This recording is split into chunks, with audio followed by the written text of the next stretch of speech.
All right, let's go ahead and get started today. First off, we have this proof. Go ahead and pause the video if you'd like and draw this up, and then we'll be working on it together. So, in this proof, we're given that segment GE bisects angle DEF, and angle D is congruent to angle F. What we want to prove is that triangle DGE, so this top triangle, is congruent to triangle FGE, this bottom triangle. So we want to prove these two triangles are congruent. So to get started, we go ahead and we write our given statements as our first two statements down here. And our reason for those two is that it's given. So we have GE bisects angle DEF, and angle D is congruent to angle F.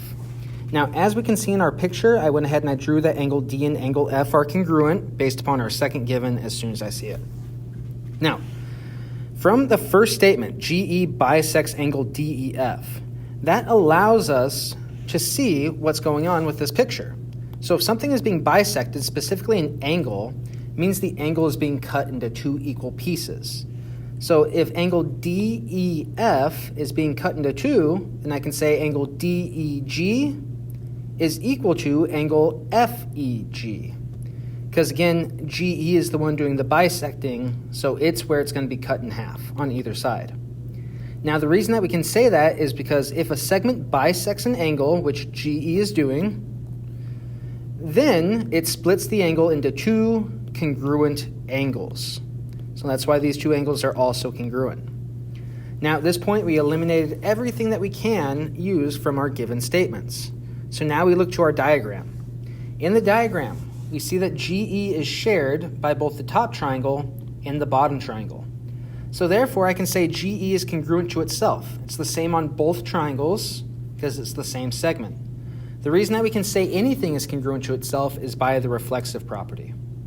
So GE is congruent to GE by the reflexive property, which allows us to finally say that triangle DGE is congruent to triangle FGE by angle, side. Now this is a new one that we haven't seen yet. This will be used a lot more in Unit 4, specifically 4.2, when we use the no choice theorem, when we learn more about that. But angle, side is another triangle congruency theorem. And you can use it to prove two triangles are congruent. So just to recap, we have side, angle, side, angle. We now also have angle, side, which you won't see on the test, but it's good to know. And then we'll also see HL. HL will be on the test. We'll just learn about it in a couple days. HL just stands for hypotenuse leg. It can only be used with right triangles. And again, we'll learn more about that soon. All right. So today we're going to be learning about CPCTC. Corresponding parts of congruent triangles are congruent. We'll be learning about CPCTC as well as circles. So this is a short set of notes. Our learning targets are, I can use CPCTC in proofs. And also, since this is going to be a really short set of notes, we're also going to work on factoring trinomials. So our other learning target is I can factor trinomials. Now you guys will see some trinomials on the test, so I want to make sure that you guys are comfortable with those prior to actually seeing the test. And then also, I just want to make sure that we get more used to factoring trinomials because you'll be needing to use it quite a lot in the future. So, with that being said, let's go ahead and get started with this proof. Well, sorry, not this proof, but this definition. So this theorem is what we can use with all circles, and it's very important that we have this down. This theorem is that all radii of a circle are congruent. Now, a radii is just the plural of radius.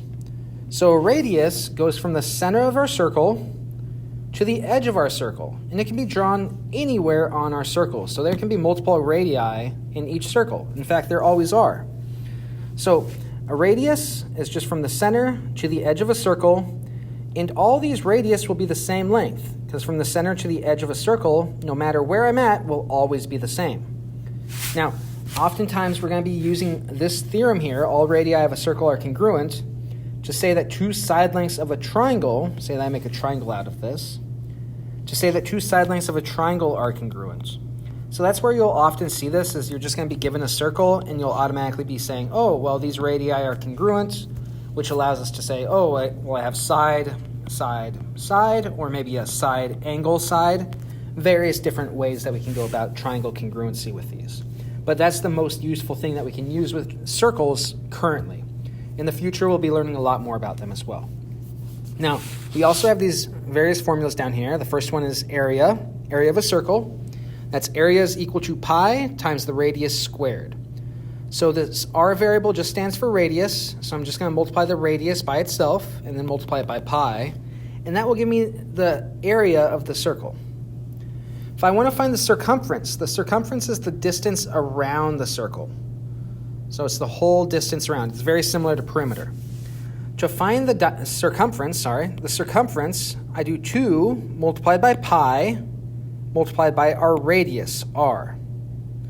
I can also do circumference is equal to pi times diameter, and diameter is just 2 of our radius, so the diameter goes all the way through our circle, through the center. Oops, that's not a good one. Through the center of our circle. So this would be a diameter here.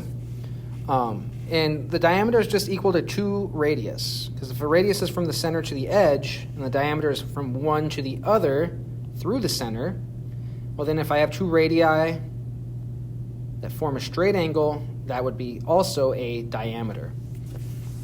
Now, just as a quick reminder, pi, you're going to use 3.1415926, repeating forever. I suggest just using the pi button on your calculator. It makes it very exact. Sometimes they'll just ask you to use 3.14. Just depends on the question. Make sure that you guys read those directions clearly and carefully, because it will be very nuanced in there of either using 3.14 or using just the pi button. I typically prefer the pi button because it's much more exact. All right, so let's go ahead and move on. We're going to use this theorem to help us out in some of these proofs. So here's our first proof. Go ahead and pause the video if you'd like and try and write this one out. And before we begin, I just want to give you guys a warning because this one is probably going to show up again. So there's our warning for this. We're given circle P, and what we want to prove is that segment AB is congruent to segment CD. So to begin, I write out my first given statement, circle P, that's given to me. And from what we just learned, we have these radii here. So there's only one thing that I can really do with the circle right now, and that's to know that all radii are congruent. So I can say that CP is congruent to DP, which is congruent to BP, which is congruent to AP. So those are all going to be congruent segments. And the reason why is because all radii of a circle are congruent, as we saw in our last slide right here, that theorem. So, with that, we have now used up all of the given information that we have. So we look for anything that's shared by both triangles or any vertical angles or anything. Well, I see 2 vertical angles, so these 2 angles are vertical angles. They are formed by crossing lines. So I can say angle APB is congruent to angle CPD. And the reason that we can say that is because vertical angles are congruent. That's the vertical angle theorem. Now looking at this, are these 2 triangles congruent? Well, let's read our congruency statements. We have side, angle, side. So yes, we can say triangle APB is congruent to triangle DPC by side, angle, side. Well, if the 2 triangles are congruent, that means all corresponding pieces should also be congruent. So CD, side length CD, corresponds with side length AB. They are both going to be congruent. So AB is congruent to CD, that's what we're trying to prove, because if corresponding parts of congruent triangles are congruent. So if 2 triangles are congruent, then the corresponding parts of those 2 triangles are also going to be congruent. And with that, this proof is now finished. So we are done with that proof. All right, let's try another one out. Given circle O, and angle T is complementary to angle MOT, angle S is complementary to angle SOP, what we want to prove is that MO is congruent to PO. Now I already have my given statement down, as well as my reason. So we're just going to go ahead and start moving through this. Now go ahead and pause the video if you need to finish writing it all up, and then unpause it whenever you're ready to try it out. So, first off, if I'm given circle O, well, looking at this, I see that we have 2 triangles here. We have triangle MOT and triangle POS. So we want to prove that these 2 triangles are congruent. So if I have a circle, I know that I can use all radii in a circle are congruent. Are there any radii in the circle that are connected to these two triangles? Yes. We have segment OT and segment OS. Those two segments will be congruent, and the reason for that is because they're both radii, and all radii in a circle are congruent. So we automatically know that. Now, from here, we have some information about complementary angles, but I can't really do anything with that quite yet. There's nothing really to be said with that quite yet. So let's go ahead and focus on our diagram and look for any vertical angles or reflexive properties or anything like that that's happening. Well, I see vertical angles. I see angle MOT and angle POS. These two angles are vertical angles because they're formed by intersecting lines.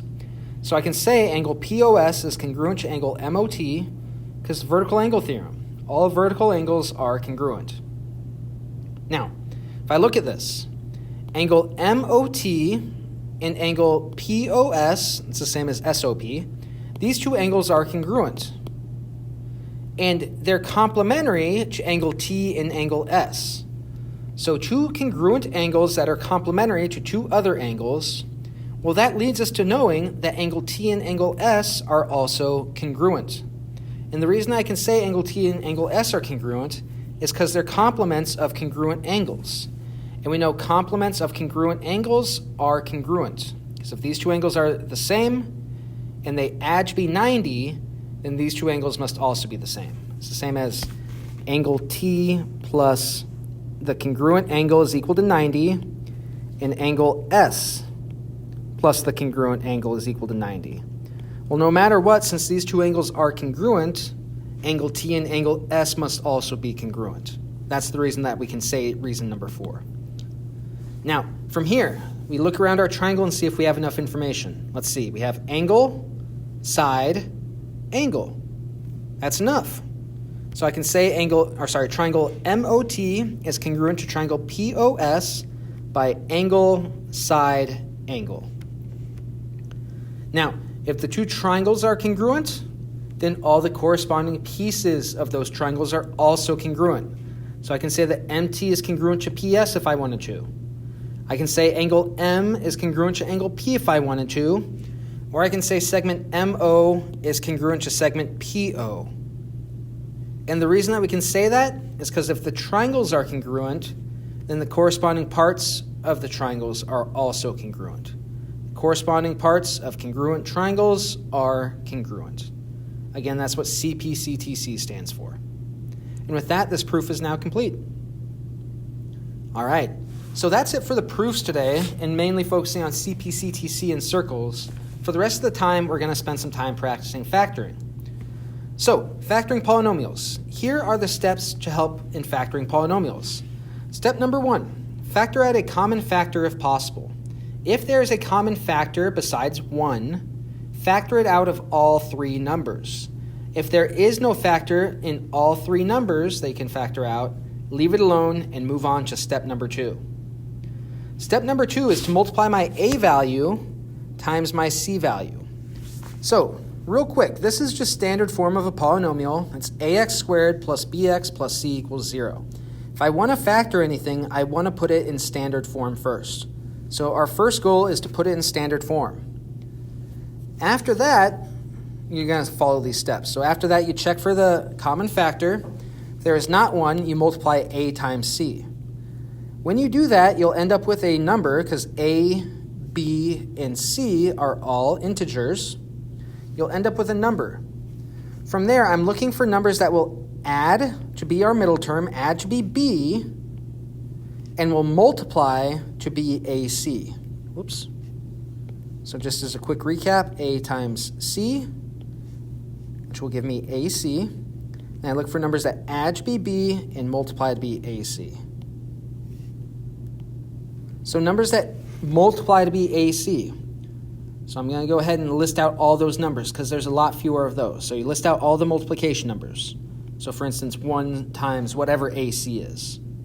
Now, once I list out all of those numbers, I'm going to go ahead and choose the 2 that add to be b. And from here, I'm going to go ahead and write the polynomials as 2 binomials. You may remember this as the double bubble portion. So I write out 2 parentheses, 2 binomials, and they're also still set equal to 0. That hasn't changed yet. From there, I put the first term in both as whatever variable that we're dealing with. In this case, it's x. And I put my two terms in there, 1 and AC, or whatever those two terms that added to be b and multiplied to be AC were. Lastly, we divide by a, the a value if needed. Now, if my a value is 1, if I divide by 1, will that change anything? Well, no. No, it won't change anything if I divide by 1. So if my a value is 1, don't do step 5. You don't need to. You can if you want, but you don't need to. If my a value is not 1, then I must do step 5. I must divide by my a value if it is not 1. So those are the steps to factor a polynomial in standard form using the pitchfork method. So this is what it'll often be called, is the pitchfork method. And the reason for that is just because we're making a pitchfork to get started. All right, so let's go ahead and try out one of these together. So our first one is x squared minus 11x plus 18 equals 0. First step, check for a GCF or a common factor between all three terms. I do not see one that is greater than 1, so we can just move on. I take my a value, I multiply it by my c value. 1 times 18 will give me 18. I then find numbers that add to be negative 11 and multiply to be positive 18. So I start listing those out. We have 1 and 18, 2 and 9, 3 and 6, negative 1, negative 18, negative 2, negative 9, negative 3, negative 6. Just as a reminder, a positive times a positive is positive. A negative times a negative is positive. So out of all of these pairs, which one will add to be negative 11? Well, negative 2 and negative 9 will. So I'm going to go ahead and take that pair. I create my double bubble.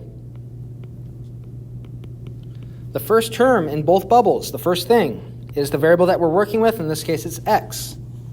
The second thing in both bubbles are the terms that we found, negative 2 and negative 9. From here, if it has its own parentheses, it gets its own equation. So I have x plus 2 equals 0. Sorry, x minus 2 equals 0. I'll also have x minus 9 equals 0. From here, we just solve for both of these equations. I can add 9 to both sides, and we get x equals 9. Then for our other equation, I can add 2 to both sides, and we get x is equal to 2. So those are our answers for x. Now, if I want to check my work, plug it back in. 2 squared is 4, minus 22. 4 minus 22 is negative 18. Negative 18 plus 18 is 0. So 0 equals 0. That's true. Let's try out 9. 9 squared is 81. 81 minus 99 is negative 18. Negative 18 plus 18 is 0. 0 equals 0. That is also true. These check out. So again, you can just plug back in if you'd like, and then you'd be able to see if they actually worked out. All right, one last thing before we move on from this one. When we get our double bubbles, you will start noticing a pattern. This will always be occurring. So you don't actually need to write out these equations, but you'll notice that whatever I get inside my bubble for my value, it's just opposite of my answer. So negative 2 here, our answer is positive 2. Negative 9 inside the bubble, our answer is positive 9. All right, let's go ahead and try out one on our own. Here's our next one, x squared plus 7x plus 10 equals 0. Pause the video if you'd like. I'll be going through it shortly. So looking at this, we do not have a common factor between all three terms besides 1. So I multiply my a value times my c value. That will give me 1 times 10, which is positive 10. I now look for numbers that add to be 7 and multiply to be 10. Whoops. Sorry about that. Go ahead and draw this back up. Positive 10 here. We have numbers that add to be 7, multiply to be 10. So we have 1 and 10. We have 2 and 5. Negative 1, negative 10, negative 2, negative 5. Out of all of them, the ones that will add to be 7 are 2 and 5. So I create my double bubble, and we have x going in first for both, and then we take our two terms that we found, positive 2 and positive 5. Now again, we multiplied by 1 to get started, so I don't need to divide here. So from here I can just create my equations. I have x plus 2 equals 0. So x is equal to negative 2. And then we also have x plus 5 equals 0. So that'd give me x equals negative 5. So those are our two solutions for this problem. Of course, if you want to check, plug in negative 2 for both x values and solve. Plug in negative 5 for both x values and solve. If you get 0 equals 0, you did it correctly. All right. Now, here's one where our a value is not 1. So we're going to do the same exact process. First off, I look for a common factor between all three terms. I do not see one, so I multiply my a value times my c value. 5 times negative 3 will give me negative 15. I now look for numbers that add to be negative 14 and multiply to be negative 15. So I have 1 in negative 15, 3 in negative 5, negative 1 in positive 15, negative 3 in positive 5. Out of all of these, the one that adds to be negative 14 is positive 1 in negative 15. So from here I create my double bubble. The first term in both bubbles is x. The second term in each bubble are the numbers that we found, positive 1 and negative 15. So positive 1, negative 15. Now this time, my a value is not 1, so I need to undo the multiplication that we did at the start. To undo multiplication, we now divide. So I'm going to take that 5 and I'm going to divide both bubbles by 5. If it does not divide evenly, such as 1/5, it leaves me as a fraction or a decimal, I'm going to take my denominator, that 5, and I'm going to move it in front of the x value. So I now have 5x plus 1. If it does divide evenly, then I just divide it. So negative 15 divided by positive 5 will now just leave me with negative 3. From here, we can set up our two equations. 5x plus 1 equals 0. X minus 3 equals 0. And then we solve.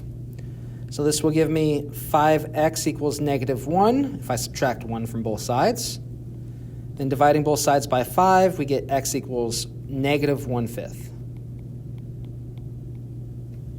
As for my green equation, I add 3 to both sides. I get x equals 3.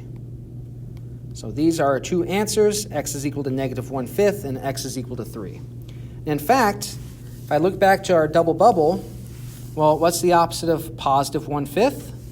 It's negative 1/5, our answer. What's the opposite of negative 3? Oh, positive 3, our answer. So again, you'll be able to see those answers before you even make your equations, and sometimes even before you divide. So you'll actually be able to see your answer very early. All right, here's one more that we can try out. Go ahead and do this one on your own, and then we'll be going through it together. All right, so for this one, same type of thing. First off, I look for a common factor between all three terms. There is not one. So I go ahead and I take my a value, I multiply it by my c value. 3 times 24 will give me 72. From here, I look for numbers that add to be 22 and multiply to be 72. So I start listing those out. So I go over to 72. Again, this is a positive 72. We have 1 in 72, 2 in 36, 3 in 24, 4 in 18, 6 in 12, 7 won't work, 8 in 9. I also have all the negatives, but before I do those, I see our answer already. 4 plus 18 will equal 22. So those are our terms. I create my double bubble. I put x first in both bubbles. I take the terms that we just found, positive 4 and positive 18, those will go into our bubbles next. So positive 4, positive 18. We multiplied by 3 to get started. Since it's no longer 1, I now need to undo that. So I'm now going to divide by 3. So I divide both of these by 3. And I can already see my answer. X is equal to negative 4/3. X is equal to negative 6. Let's check to make sure that this works. I move my 3 in front. This leaves me with 3x plus 4 multiplied by x plus 6 equals 0. Each equation gets its own, each parentheses gets its own equation. So 3x plus 4 equals 0. Now give me 3x equals negative 4. So x is equal to negative 4/3. As for my other equation, x plus 6 equals 0. That will just give me x equals negative 6. These are our two answers. And again, if it's not 1, make sure that you divide. If you don't, it'll throw off your entire answer. You would have gotten x equals negative 4 and x equals negative 18. Obviously, those wouldn't work for this. So be careful on that. Just make sure that you're double checking as you go through.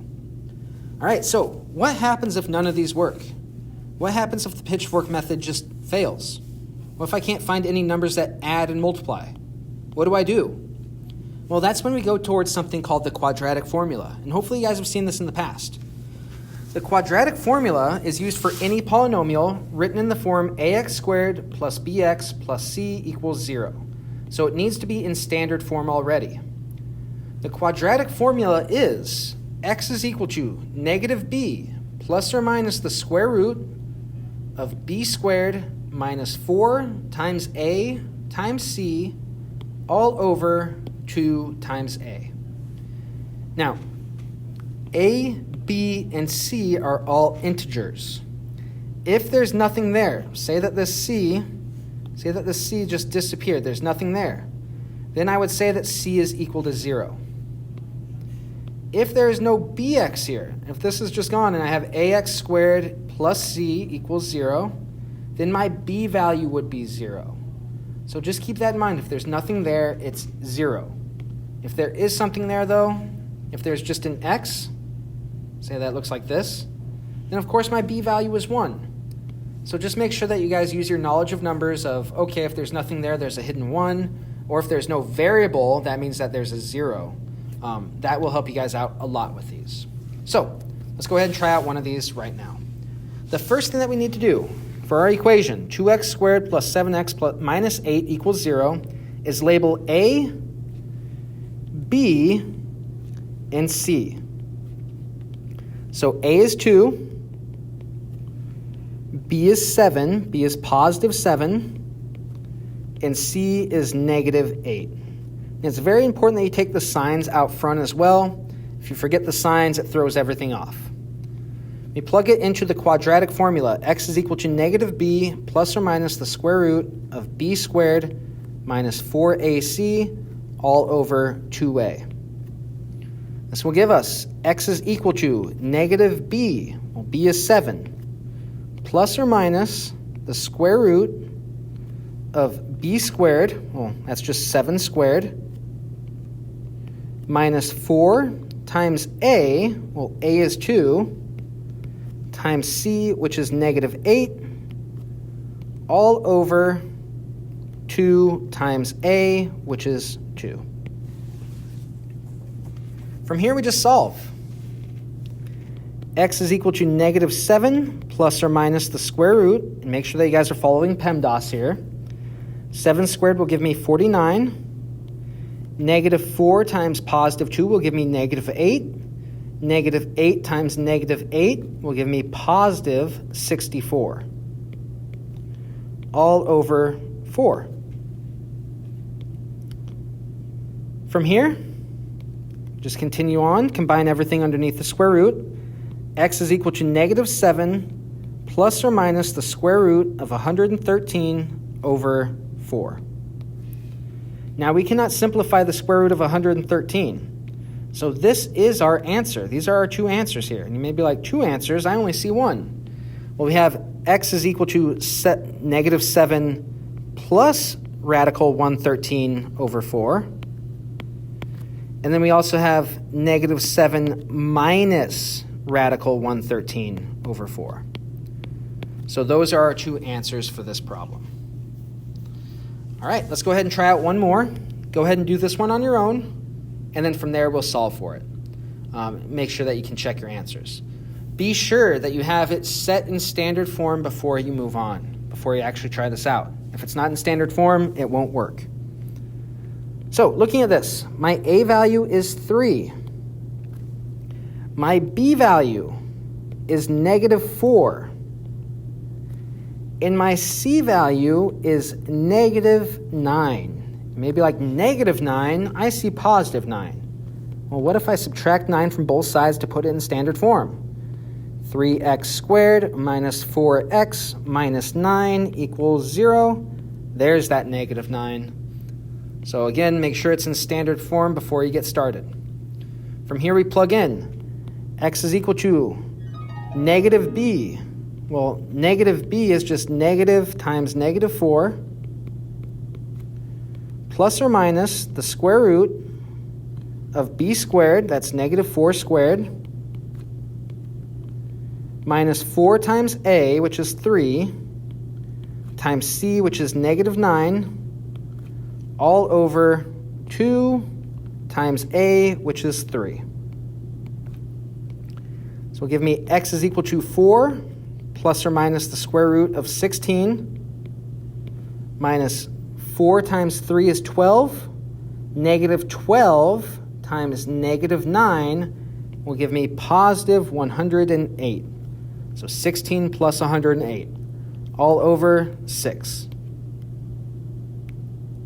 Go ahead and clear that up real quick. From here, x is equal to 4 plus or minus the square root of 124 over 6. Now, I will expect you guys to be able to reduce those square roots down the road. For right now, you don't need to. But if we were, well, I can break down 124. That breaks down into 2 times 62.